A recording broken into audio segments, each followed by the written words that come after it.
Doctor Mohammad ইউনূসের ফাটাবাসের চিপার ভিতরে তারেক রহমান পড়েছে। নিম্ন মধ্যবিত্ত হতদরিদ্র চলে হয়ে গেছে। এখন ৩ কোটি লোক বেকার। আগামী ৮ থেকে ১০ বছরে প্রবাসী কোনো লোক যাবে না। এই সরকার ভবিষ্যতে ডক্টর মোহাম্মদ ইউনূসকে রাষ্ট্রপতি হিসেবে চিন্তা করবেন? আমি জনশ্রুতি আছে তিনি রাষ্ট্রপতি বাজারে এটা জোর গুজব হতে চান, হতেও চান, আমি এ পর্যন্ত শুনছি। হ্যাঁ, এই জন্য জামাতকে এনসিপিকে এখনো হাতে রাখছে।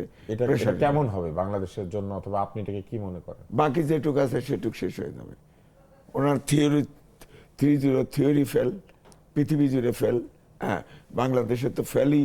হ্যাঁ, এবং তিনি নোবেল প্রাইজ পাওয়ার পরে পরে এসে বলছেন না আপনার পভার্টি, দুর্ভিক্ষ জাদুঘরে পাঠাবে।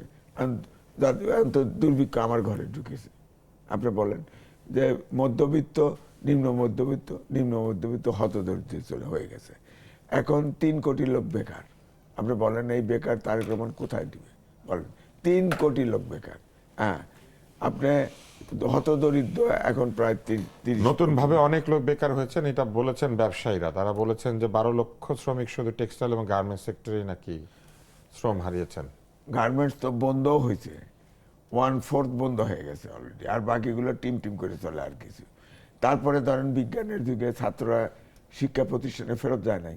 এখন অত্যাধুনিক যুগ, যেখানে রোবট মানুষের বিকল্প হয়ে যাচ্ছে, সায়েন্স, সেখানে আপনি দেখেন আমাদের গার্মেন্টসে 2টা গার্মেন্টসে রোবট কাজ করে, সেখানে ম্যানেজমেন্টে কয়েকটা লোক আছে, কোনো শ্রমিক নেই। তো এইভাবে তো এই আগামী 8 থেকে 10 বছর আমি লিখেছি, আগামী 8 থেকে 10 বছরে প্রবাসী কোনো লোক যাবে না। এখন সব তো দেখি তারেক রহমান সাহেব, এটা তো ডক্টর মোহাম্মদ ইউনূস বলেছেন আমরা আর যাবো না, ওরা আসবে এবং রিভার্স ব্রেইন ড্রেইন করবেন বলেছেন।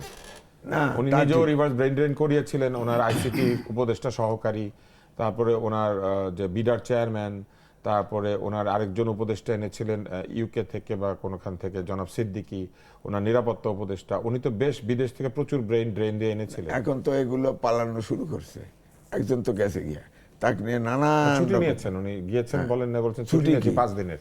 আজকে ডক্টর মোহাম্মদ ইউনূস বলেছে যখন ওত নিবে তখন থেকেই সরকার নাই। তাহলে উনি গেলেন কেন? কি প্রশ্ন? এখন কি উনি কি বস্তা টস্তা নিয়ে গেল না কি? না, 5 দিন আগে যেতে চেয়েছে। হ্যাঁ, 5 দিন আগে গেছে, এই তো প্রশ্ন। অন্তর্বর্তীকালীন সরকারের তিনি স্পেশাল অ্যাসিস্ট্যান্ট, তিনি গেলেন কেন?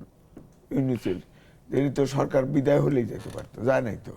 এবং আরো শুনতেছি সবাই এরকম। তা আপনি কি মনে করেন যে সামনে যে একটা গুজব শোনা যাচ্ছে যে একসময় এই সরকার মনে করবে যে ডক্টর মোহাম্মদ ইউনূস রাষ্ট্রপতি হলেই ভালো, এটা আপনি মানে আপনি মনে করছেন যে এটা ঠিক না?